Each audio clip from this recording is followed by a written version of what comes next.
السلام عليكم شباب، شلونكم؟ شو اخباركم؟ طبعا اليوم راح نسوي احنا تجربه اجتماعيه بالبصره، وهي عباره عن نوقف سياره ونقول له ما عندنا فلوس توصلنا ببلاش، وبالبصره ما حد بيسويها بالبصره، وخل نشوف شنو اراء الناس. يلا نشوف.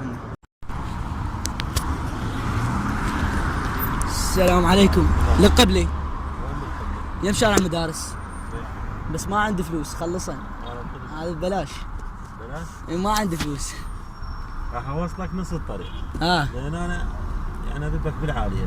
بالعاليه؟ اي. يعني هسه ما تقدر توصلني كلش؟ والله المسافه علي الله شاهد، وانا اشوف عندي موظفه بالقران.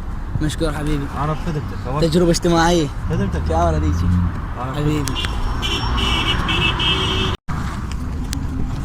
السلام عليكم، شلون غادي؟ لما قريب. وين غادي؟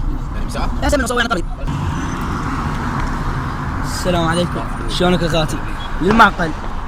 بس انا عندي شيء يعني طاحت محفظتي وراح عن فلوسي. ما تقدر توصلني هيك؟ عباب والله. والله تجربة اجتماعية. اخواتي جاي صور.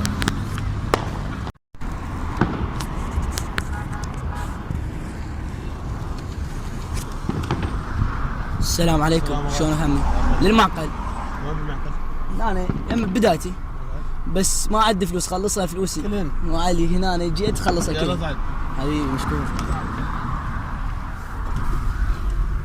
ما راح امزح. حسن عليك. وهديك. تجربة اجتماعية، هنا انا واقف فوق في يمك. تجربة اجتماعية جاي صار في ايدي. مشكور ما قصرت. خدمتك انا، حياك الله غاتي كل هلا بيك.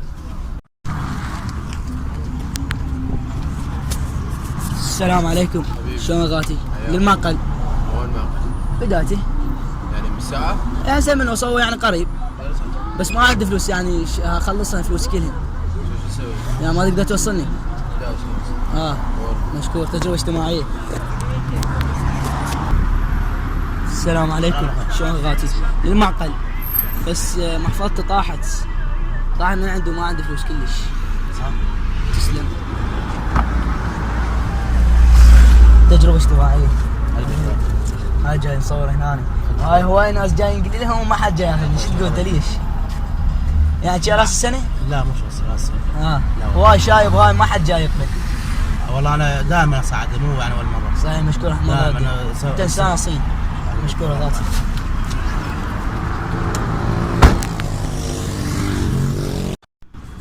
طبعا شباب هسه وصلنا لنهاية حلقتنا بتجربة اجتماعية، ان شاء الله عجبتكم.